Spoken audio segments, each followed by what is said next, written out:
গোয়াইনঘাটে কৃষি জমির মাটি যাচ্ছে ইটভাটায়, প্রশাসনের নীরবতা ও পুলিশের মাসোহারা বাণিজ্যের অভিযোগ। বিস্তারিত দেখুন প্রতিবেদনে। সিলেটের গোয়াইনঘাট উপজেলার নন্দীরগাঁও ইউনিয়নে কৃষি জমির মাটি কেটে ইটভাটায় পাহাড় গড়ে তোলার মহোৎসব চলছে। আইন অমান্য করে ভেকু এক্সকাভেটর দিয়ে ফসলি জমির বুক চিরে উপরিভাগের উর্বর মাটি টপসয়েল দেদারসে পাচার করা হচ্ছে। অভিযোগ উঠেছে স্থানীয় প্রশাসনের রহস্যজনক নীরবতা এবং পুলিশের নিয়মিত মাসোহারা বাণিজ্যের সুযোগে এই ধ্বংসযজ্ঞ এখন চরমে পৌঁছেছে। সরেজমিনে দেখা গেছে নন্দীরগাঁও ইউনিয়নের বিভিন্ন এলাকায় দিনরাত ভেকু দিয়ে কৃষিজমি খনন করা হচ্ছে।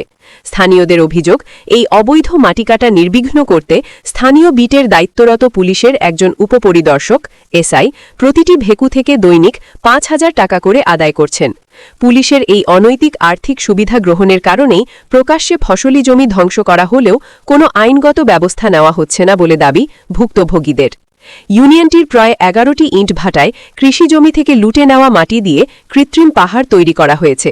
বিশেষ করে সোনার বাংলা এলাকার সোনালী ব্রিকফিল্ডে মাটির স্তূপ এখন হিমালয় সদৃশ। এছাড়া সালুটিকর রোড সংলগ্ন রূপালী, পুবালী, এফবিসি সহ সবকটি ব্রিকফিল্ডেই দেখা গেছে মাটির বিশাল মজুদ। অনুসন্ধানে জানা গেছে মিত্রিমহল এলাকায় অবস্থিত আদর্শ ব্রিকফিল্ড ও আশপাশের ভাটায় মাটি সরবরাহের নেপথ্যে রয়েছে একটি প্রভাবশালী চক্র। স্থানীয়দের দাবি, মিত্রিমহল গ্রামের বাসিন্দা আতাই মেম্বারের ছেলে ফরিদ আহমেদের নেতৃত্বে হেলাল মিয়া ও নাসির মেম্বার সহ একটি শক্তিশালী সিন্ডিকেট এই অবৈধ ব্যবসা নিয়ন্ত্রণ করছে। আদর্শ ব্রিকফিল্ডের ম্যানেজার মাটি ক্রয়ের সত্যতা স্বীকার করে বলেন, ফরিদ ভাই আমাদের কাছে মাটি বিক্রি করেন, আমরা শুধু টাকা দিয়ে সেই মাটি ক্রয় করি। কন্ট্রাক্টর মোহাম্মদ ফরিদ সাহেব, বাড়ি মিত্রিমহল এই এলাকার। জি, তাদের ডোঙ্গায় আমরা ভাড়া চালাই। আমাদের বাড়ি ঢাকা, আমরা তাদের ডোঙ্গা ভাড়া চালাই, ওনারাই মাটি দিতেছে।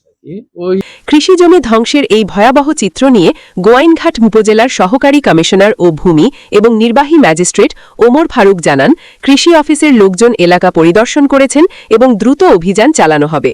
তবে প্রশাসনের পক্ষ থেকে এমন আশ্বাস দেওয়া হলেও বাস্তবে কোনো পদক্ষেপ না নেওয়ায় জনমনে তীব্র ক্ষোভ সৃষ্টি হয়েছে। ফসলি জমি আমাদের অন্ন যোগায়, এভাবে মাটি কেটে নিলে ভবিষ্যতে এই এলাকায় মরুভূমি হয়ে যাবে। আমরা প্রশাসনের কাছে অভিযোগ করেও কোনো প্রতিকার পাচ্ছি না, হতাশ একাধিক স্থানীয় কৃষক। অবস্থা বেগতিক রেখে স্থানীয় বাসিন্দারা এখন কৃষি জমি রক্ষায় প্রবাসী কল্যাণ ও বৈদেশিক কর্মসংস্থান মন্ত্রী আরিফুল হক চৌধুরীর হস্তক্ষেপ কামনা করছেন।